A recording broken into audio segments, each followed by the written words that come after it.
Atëherë, jenë në pjesën e dytë të mësimeve për zgjidhjen e ekuacioneve të fuqisë dytë dhe mënyra e dytë e zgjidhjes, metoda e dytë e zgjidhjes, mas asaj që bëjmë faktorizim, është ajo metodë që quhet me nxjerrjen e në duket e katrorit. Pra, ose me formimin e katrorit të plotë.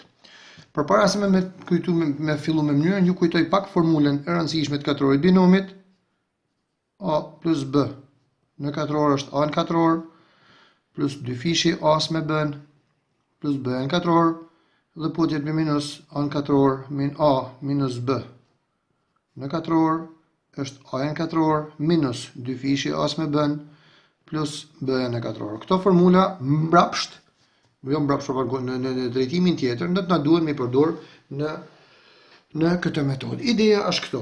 Supozojmë që kam ekuacionin x në katror minus 4x minus 2 barazi me 0. Dhe du me zgjidh këtë ekuacion. Atëherë, ky ekuacion mund të shkruhet në këtë formë. X në katror minus 4x minus 2 mund të shkruhet plus 4 minus 6 barazi me 0 dhe jam në rregull. Pra, sepse plus 4 minus 6 bën minus 2, nuk kam prish gjë. Por duke bë këtë gjë në këtë zonën këtu, po të vëmëri, unë kam formu një katror binomit. Sepse kam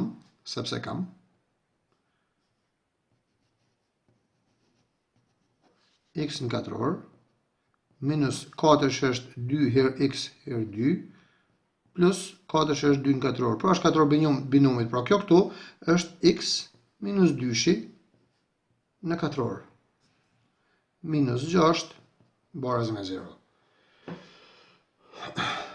Këtu 6 e kaloj anajna, kam x minus 2 në katror barazi me 6. Nga kjo x minus 2 i takan me kanë atëherë plus minus rrënja 6-ës, që do thot x-i është i barabart me 2, kalon 2 këtej, plus minus rrënja 6-ës. Pra kena dy zgjidhje. Kam x-i 2 plus rrënja 6-ës dhe x-i është 2 minus rrënja 6-ës, janë zgjidhjet e këtij ekuacion.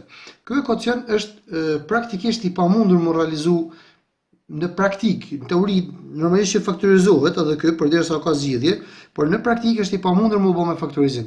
Ky bëhet me këtë mënyrë ose me mënyrën tjetër, të cilën do të flasim më vonë. Pra kjo metodë ka të mirë se përgjithsisht vlen për shumicën ndërmuese të ekuacioneve edhe për ata të cilat nuk faktorizohen, vlen kjo metodë.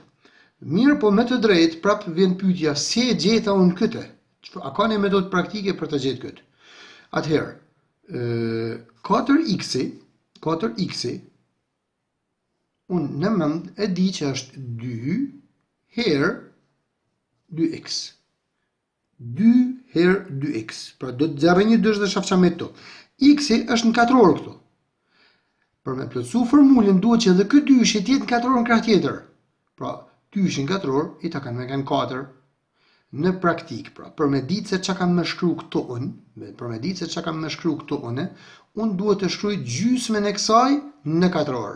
Gjysmën e kësaj këtu në katror. E shohim me shembuj përsëri këtë. Supozojmë se kam x në katror minus 8x plus 15.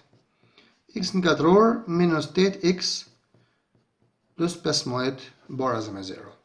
Atëherë, unë këtë do të shkruj x në katror minus 8x tashti plus thamë gjysma e kësaj në katror. Gjysma e saj është 4 në katror 16.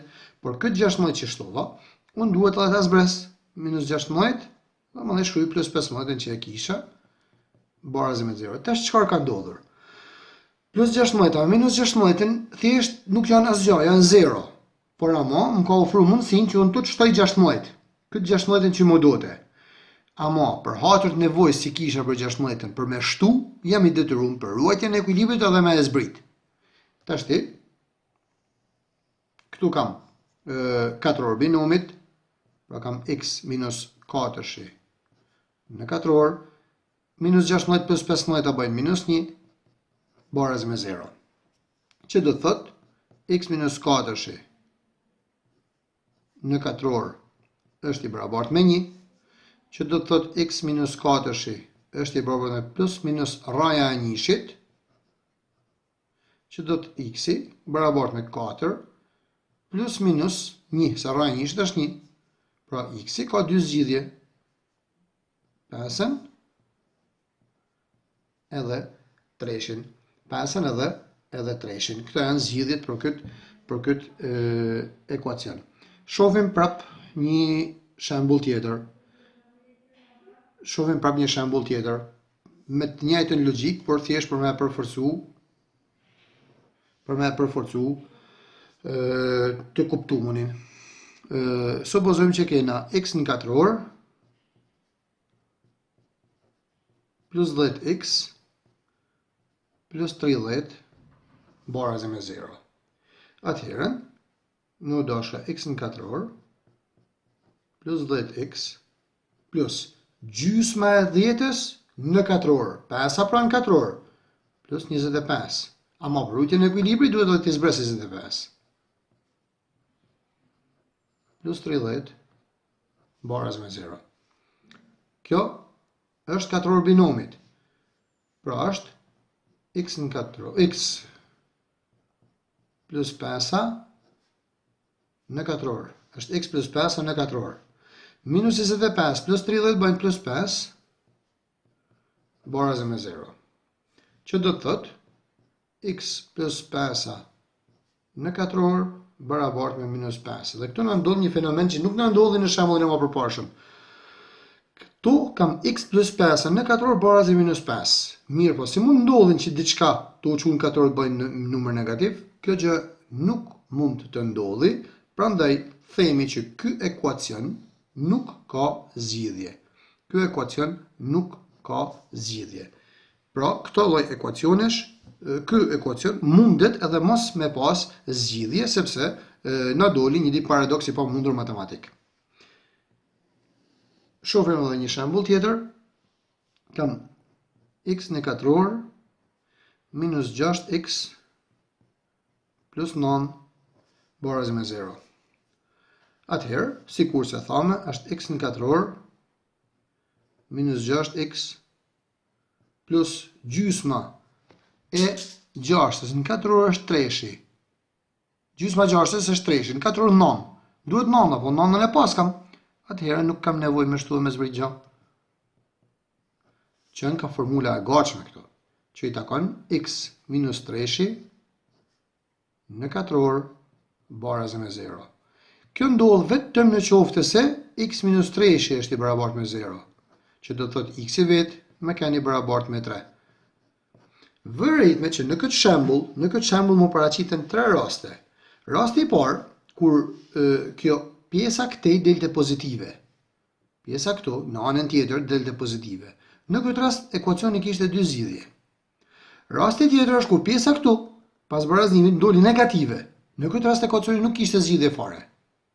Dhe rasti i tretë, kur pjesa masi krijoi katrorin për të binomit, ndel e barabart me 0. Në këtë rast, ekuacioni kishte një zgjidhje. Dhe këto janë 3 rastet e vetme që munden, as s'ka tjetër, o negative o pozitive o 0 kanë me dal.